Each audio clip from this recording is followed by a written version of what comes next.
Hi folks, just making a very quick video. A video's just come out last few hours of Peterson, a Canadian psychologist, surrounded by quite a lot of atheists. And I've watched half of the program. The atheists come and sit on a chair. They debate him, and then someone else comes and sit on a chair, and then they debate him. And I just want to give you my opinion, and if anybody is listening.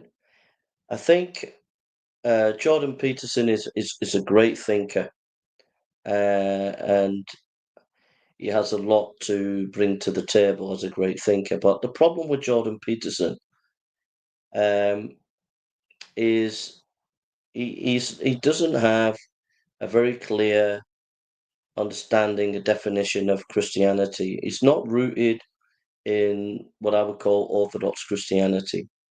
And so a lot of the questions that he's asked, he's kind of really dodging it with semantics. I know that he's got some kind of presuppositional kind of apologetic of some kind of universal consciousness, but he's not defending Christianity. He's not defending Orthodox Christianity. And I'd like to say to Jordan Peterson, you need to read Herman Bavinck.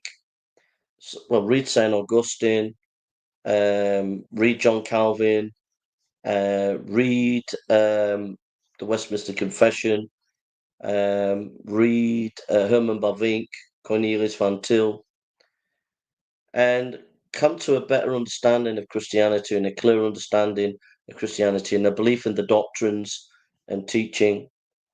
Because Christianity is not just a metaphor; it's about an ontology. It's about a true living being who can be defined from Scripture. Um, and and it's word based. In the beginning was the Word was with God, and the Word was God. And I think a lot of atheists, they find it amusing, they find it interesting, they are challenged on some kind of metaphysical level by what you say, but they're not really bothered because for them, the main issue is Orthodox Christianity. There was a point in the discussion where you said that Protestant theology was the driving force to end slavery. Now, for the atheists, that's where they're at. That when they hear that, that's a red rag to a bull. They don't want to hear those kind of things. And I think that you, as Mr. Peterson, if you ever hear this, you need to put your money where your mouth is. You need to have some content, some deeper content. Um, Quoting Cardinal Newman is not going to cut it. You need to have a biblical theology, a systematic theology, and you need to humble yourself and learn from Saint Augustine, learn from Athanasius, learn from Calvin, learn from Herman Bavinck, J. Voss, learn from Cornelius Van Til, and C.S. Lewis, and have more of an Orthodox Christian defense of the Christian faith, because atheists ultimately are not really going to be bothered.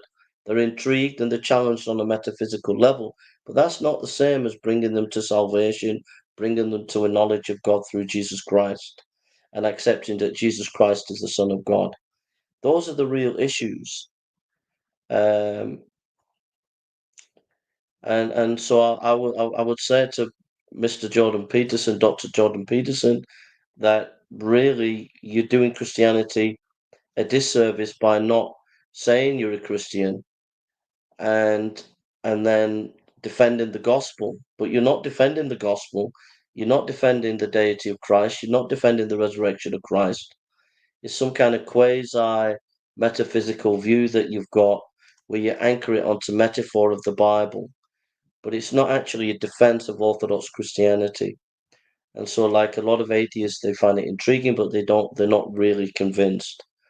And for atheists, um, I would encourage you to Google Herman Bavinck, read Herman Bavinck's Reformed Dogmatics, read J. Voss, Reformed Dogmatics, and I would encourage you to read those books, read John Calvin's Institutes, Athanasius Contamundum, and the life of St. Augustine. Read his autobiography.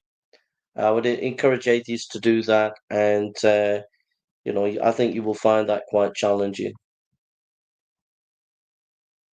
So I'll probably come on later on tonight. I'll say God bless you. I'll come on later tonight. I'll see you later. But it's just a quick video.